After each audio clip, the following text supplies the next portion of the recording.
What happens when the foundation of society, money, crumbles overnight? When fortunes turn to dust and the illusion of security dissolves, what remains between men and women? In the shadows of the Great Depression, a truth emerged, one that few dare to speak even today. This is not simply a story of history, but a mirror to our own relationships. When wealth disappears, do we still choose love, or do we choose survival? Today, we confront that dark secret. When the Great Depression struck in 1929, the world was hurled into an abyss unlike anything it had seen before. In a single season, banks that once carried the wealth and trust of entire cities vanished. Businesses shuttered their doors, and proud men who had walked the streets with confidence now stood in lines that stretched endlessly for bread and soup. The security that money had promised, the illusion that wealth could shield one from suffering, dissolved like smoke in the wind. The collapse was not simply economic, it was existential. It pulled back the curtain on how fragile the human order truly was, and it forced every man and woman to confront life without its most powerful illusion: financial stability. The collapse of material security did more than strip away possessions. It dismantled identities. In the years before the Depression, a man's worth was measured by the weight of his wallet, the steadiness of his income, the strength of the house he provided for his family. When money vanished, these measurements no longer applied. The wealthy lost their mansions, the middle class lost their savings, and the poor sank deeper into despair. And so, a haunting question emerged across living rooms, farms, and city streets. What remains of a man when he is no longer a provider, when the world no longer rewards his labor with stability? Women, too, were thrust into this uncharted territory. In the Roaring '20s, society had celebrated extravagance, glamour, and the promise that material progress was endless. Many women had been taught to seek men of means, men whose fortunes would guarantee comfort and social standing. But as banks collapsed and fortunes evaporated overnight, women found themselves facing a different calculation. A man with wealth today could be penniless tomorrow. A husband with a strong business could be ruined in a single week. The ground beneath marriage and courtship cracked open, exposing a darker reality. Survival would now depend on more than money. The collapse was not merely economic, it was spiritual. The world discovered that money had been a veil, a mask that hid the raw face of existence. Albert Camus once suggested that life reveals itself most honestly in crisis, when the absurdity of human hope collides with the indifference of the world. And the Great Depression was such a collision. Unmasked the lie that wealth could serve as an eternal foundation for human connection. Women who had once been drawn to financial stability found themselves reassessing, searching instead for qualities that could withstand famine, joblessness, and despair. Resilience, endurance, and a refusal to give up became more valuable than gold. But this shift came with pain. Many relationships, once thought strong, crumbled when stripped of luxury. The collapse of material security forced women to ask whether their loyalty was tied to love or only to the comfort that love had brought them in times of plenty. The Depression revealed a haunting truth. When the glitter of prosperity fades, the choices of men and women expose the raw essence of what truly matters. Some embraced loyalty, choosing to endure suffering side by side. Others drifted away, unwilling to bind themselves to a sinking ship. And in this unraveling, society glimpsed a darker secret about its own foundations, one that would echo far beyond the era of the Great Depression. Nietzsche never hid his disgust for the weakening of men in his age, and if he stood today, he would see an even more tragic sight. Modern men, surrounded by abundance and endless distractions, have become creatures of comfort. Their lives are padded by conveniences their ancestors could never imagine, yet this comfort has hollowed them out. Instead of warriors, builders, and philosophers, Nietzsche would see a generation trained to avoid pain at all costs, to run from hardship, and to beg for ease. In his language, they are men who lack a spine, men who collapse at the first strike of reality, men who no longer embody the will to power, but rather the will to safety. And it is precisely this kind of man who cannot stand before the enigma of woman without breaking. To Nietzsche, man was meant to be tested, hardened, and forced to grow through trial. The fire of existence was supposed to forge him into something sharper, more dangerous, more alive. But modern men hide from this fire. They drown themselves in screens, in empty pleasures, in hollow victories. Their strength is not tested in battlefields or great struggles, but in trivial competitions of vanity and imitation. When such men face women, they do not stand as individuals with depth and presence. They arrive already broken, hoping that woman will mother them, soothe them, and complete them. Nietzsche would spit at this expectation, for it is weakness disguised as love. He saw that men who lack willpower look at women not as mysteries to respect, but as sources of validation to consume. They come to women with empty hands and emptier souls, expecting nourishment, expecting affirmation, expecting salvation. But woman in Nietzsche's world was never meant to serve as a substitute for the man's lost strength. She was the storm that demands he be strong before he dares to approach. And when modern men fail in this test, they do not blame themselves.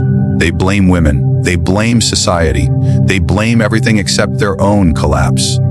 Nietzsche's words cut through these excuses like a knife.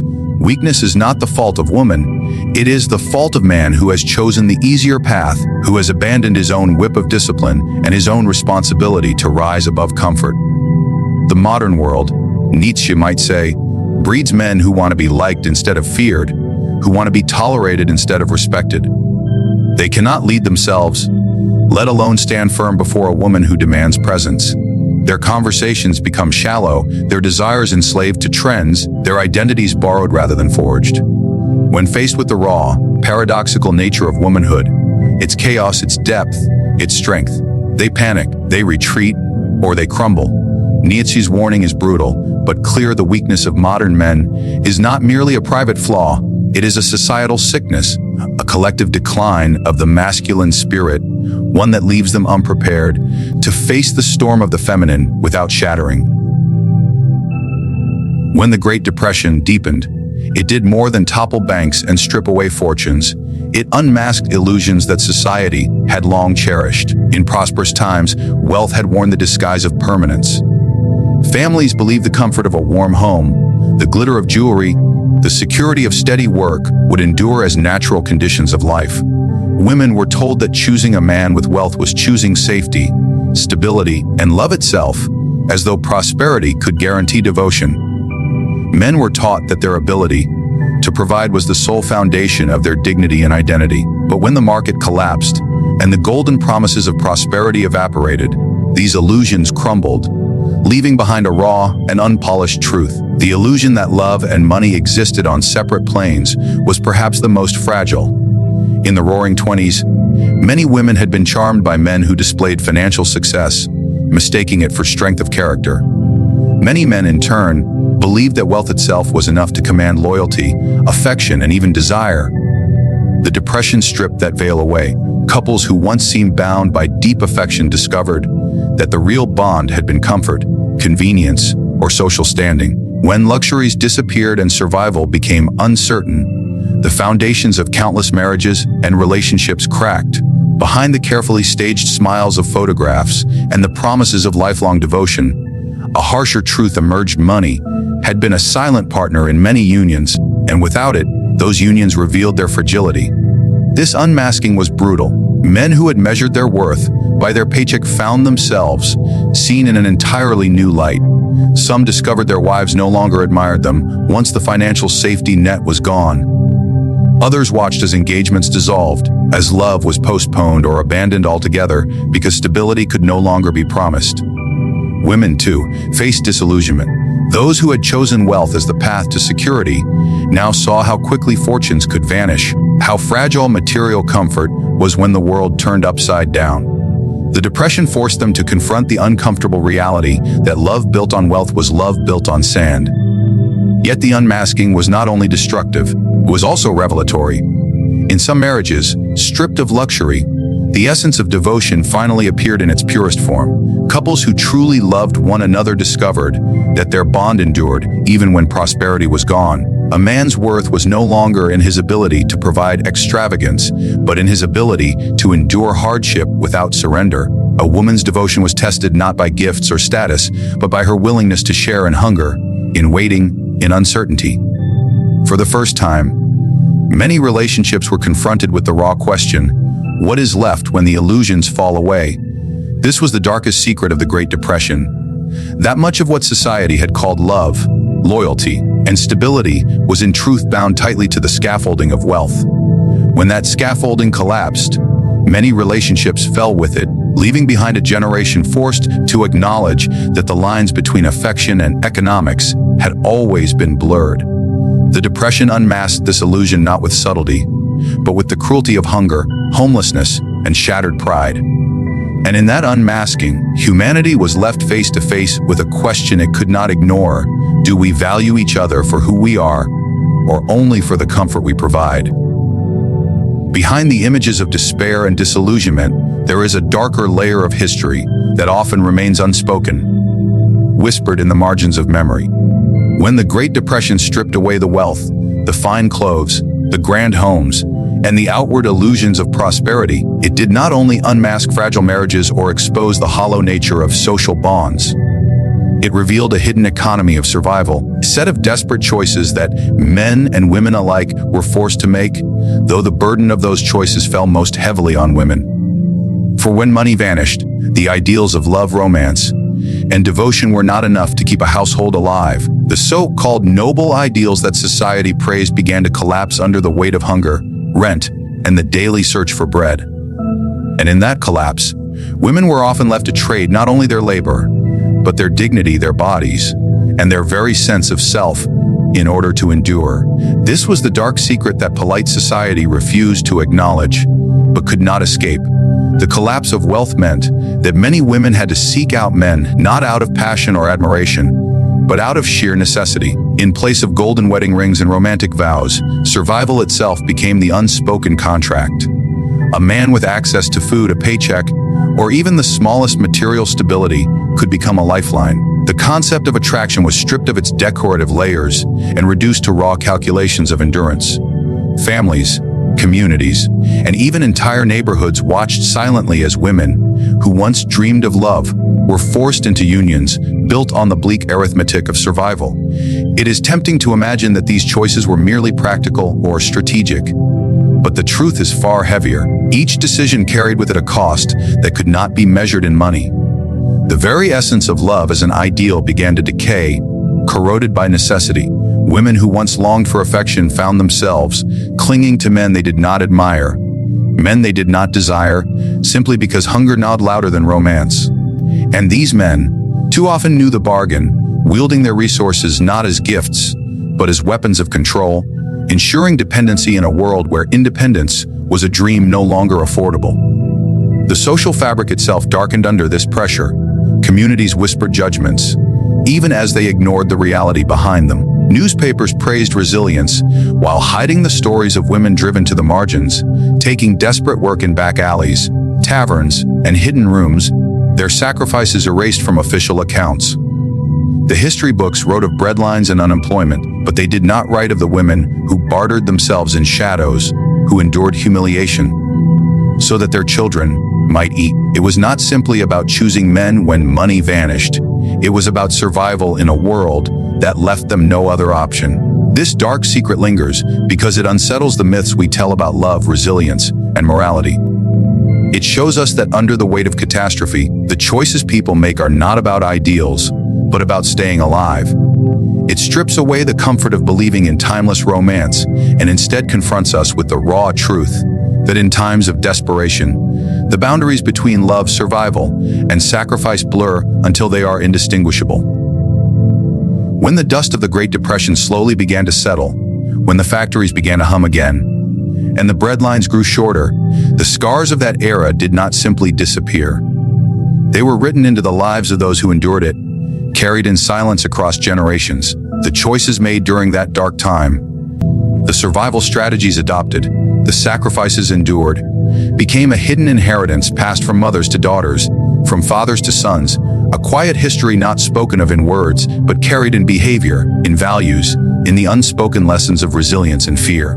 This legacy was not one of statistics or economic recovery alone. It was a legacy of fractured love, redefined morality, and the haunting awareness of how fragile life and security could truly be. For women, in particular, the Depression left behind a memory that was both empowering and devastating. Having been forced to make choices society judged but never acknowledged. They emerged with a sharper understanding of reality. They knew, perhaps more deeply than any generation before them, that survival often demanded sacrifices that could not be neatly explained. The illusion of romance as a protective shield had shattered, and in its place remained a sober awareness security could vanish overnight, and with it the very foundations upon which people built their identities and relationships.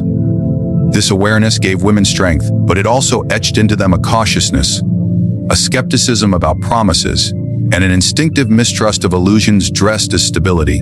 The men of that era also carried their own legacy.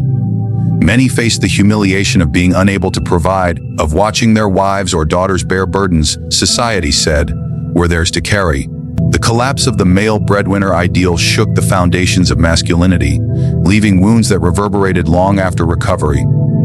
Some men grew bitter, others more compassionate, but nearly all were marked by the knowledge that their strength was not invincible, that the respect once tied to wealth or status could vanish as quickly as the coins in their pockets.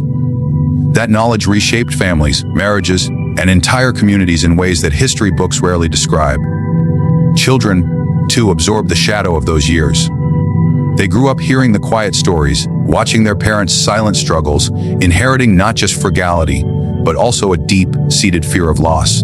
For them, the lesson was clear: nothing was permanent, and everything depended on resilience.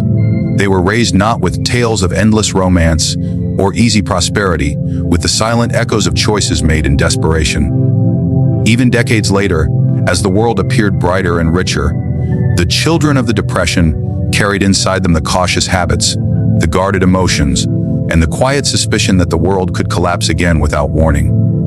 This legacy was dark but also profoundly human. It revealed the fragile nature of illusions, the resilience hidden within despair, and the capacity of people to endure by any means necessary. It was a story that resisted romanticization, that refused to be smoothed into a tale of triumph alone. Instead, it lingered like a shadow across the 20th century, shaping the way love was understood, how marriages were formed, how families managed money, and how societies taught their children to prepare for a future that could collapse at any moment. The Great Depression ended, but the lessons it forced upon the human heart remained carved into memory, shaping the unseen foundation of generations that followed. We step back and look at the Great Depression not as a set of dates, numbers, or economic charts, but as a lived human reality. We begin to see its true weight.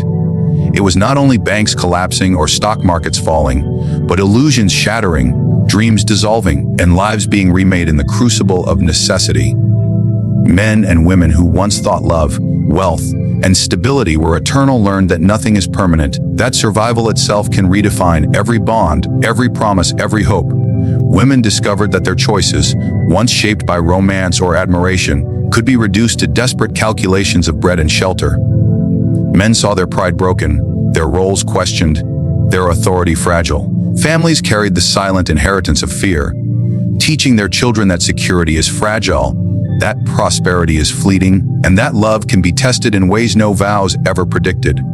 This story is not just about history, it is about the human condition. It reveals how, beneath the surface of society, beneath the polished words of resilience and triumph, there exists a darker truth, that in times of desperation, survival strips us to our barest selves. And yet, in that stripping away, something enduring is also revealed. The raw strength of humanity, its ability to endure, to adapt, and to carry forward even the scars as lessons for those yet to come.